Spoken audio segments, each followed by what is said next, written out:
ఎవరా పరిశుద్ధులు అంటే పరలోకమున్న దైవత్వంలో తండ్రి కుమార తండ్రి అంటే యెహోవా, కుమారుడు యేసుక్రీస్తు, ఆత్మ అంటే పరిశుద్ధులు. ఈ పరిశుద్ధులు మీద ఎవరున్నారు? దూతలు కూడా వాళ్ళు పరిశుద్ధులు. సో టోటల్ ఎంత ఉండవాళ్ళు ఎవరు? మరి ఆ లోకం కూడా ఎలాంటి లోకము? అక్కడ తండ్రి ఒక కోరిక వచ్చింది, తన కుమ్మడానికి క్రీస్తు అనేక సహోదరులు జ్యేష్ఠులు కావాలి. ఎంతమందులు? అనేకులు. ఆ అనేకులు ఎలాంటి వాళ్ళు ఉండాలి? పరిశుద్ధులు ఉండాలి. లేక ఆయన కుమారుడు లాంటి వాళ్ళు ఉన్నారు. తన కుమారుడు అంటే ప్రేమ గలవాడు, నీతి గలవాడు, పరిశుద్ధుడు. అక్కడ అనేక మంది పరిశుద్ధులు వెళ్తే ఆయన కుమారుడు అనేక సహోదరులు ఏమవుతాడు? జ్యేష్ఠుడు. ఆ కోరిక నెరవేర్చుకోవడం కోసం దేవుడు అనేక మంది పరిశుద్ధులను తయారు చేయాలనుకుంటాడు. ఇది జగత్ పునాది వేయబడక మునుపు దేవుడి హృదయంలో ఒక నిర్ణయం, కోరిక. అనేకులు కూడా పరిశుద్ధులుగా క్రీస్తు లాంటి వాళ్ళు కావాలి. అనేకులు కూడా ఎవరి ద్వారా స్వీకరించాలంటే యేసుక్రీస్తు ద్వారానే స్వీకరించాలి, కుమారుడు. సో తయారు చేసుకోవడం కోసం దేవుడు ఒక ఫ్యాక్టరీ కట్టాడు. ఆ ఫ్యాక్టరీ పేరే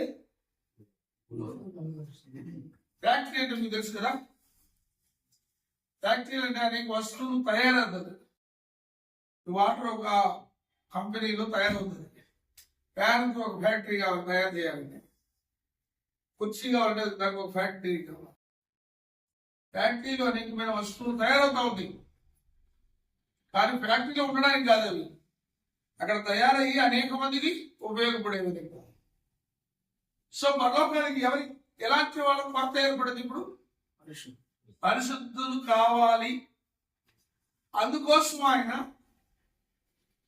తయారు చేసే కేంద్రంగా ఏ లోకాన్ని 6 రోజుల్లో సృష్టించాడు? భూలోకాన్ని ఎన్ని రోజుల్లో సృష్టించాడు? నోటి మాట చేత కలుగురు కాకాని చెప్పిన మాటను బట్టి భూలోకం 6 రోజుల్లో చేయబడింది. సో కాబట్టి భూలోకం అంటే అర్థం ఏంటి? ఇక్కడ తయారైన పరిశుద్ధులు ఎక్కడికి అవసరం? అక్కడికి అవసరం.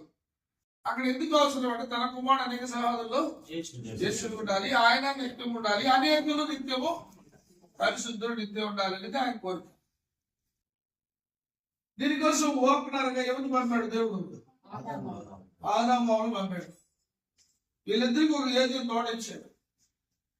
అది దేవుడి మాటలు విన్నారు కాబట్టి వాళ్ళు ఏ రాజ్యంలో ఉన్నారు? దేవుడి మాటలు వినేంత వరకు దేవుడి రాజ్యం, దేవుడి ఏలుబడి, దేవుడి అధికారం, దేవుడి పరిపాలన. సో వీళ్ళు పుట్టించినప్పుడు దేవుడు ఎలా పుట్టించాడు? తన స్వరూపం బంధువుని పురుషుడిగా స్త్రీగా సృష్టించాడు. వాళ్ళు పుట్టినప్పుడు ఎలాంటి వాళ్ళు? ఆయన ఎలాంటి వాడు?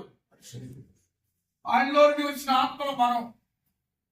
ఆయన పరిశుద్ధుడైతే ఆయన మన దేవుని ఆత్మ ఎలాంటిది? పరిశుద్ధమైంది. కానీ దేవుడిలో పరిశుద్ధులుగా ఉన్న వాళ్ళు దేవదూతలకైతే దేవుడు ప్రధానత్వాన్ని ఇచ్చాడు. ప్రధానత్వం అంటే ఏదో ఉన్నతమైన పోస్ట్ ఇచ్చాడు. వాళ్ళు దాన్ని ఏం చేసుకోలేకపోయారు, ప్రధానత్వాన్ని నిలుపుకోలేకపోయారు. అందువల్ల వాళ్ళు ఏం చేయాల్సి వచ్చింది? పరలోకమైన నివాసస్థలం ఏం చేయాల్సి వచ్చింది? విడిచిపెట్టి వచ్చి ఇక్కడ పడాల్సి వచ్చింది. పాపం చేసిన దేవదూతలు పాతాళంలో తీర్పు పట్టు ఉన్నారు. అందరూ కాదు, కొందరు. పోనీ దేవదూతలు మనుషుల కంటే గొప్ప వాళ్ళు,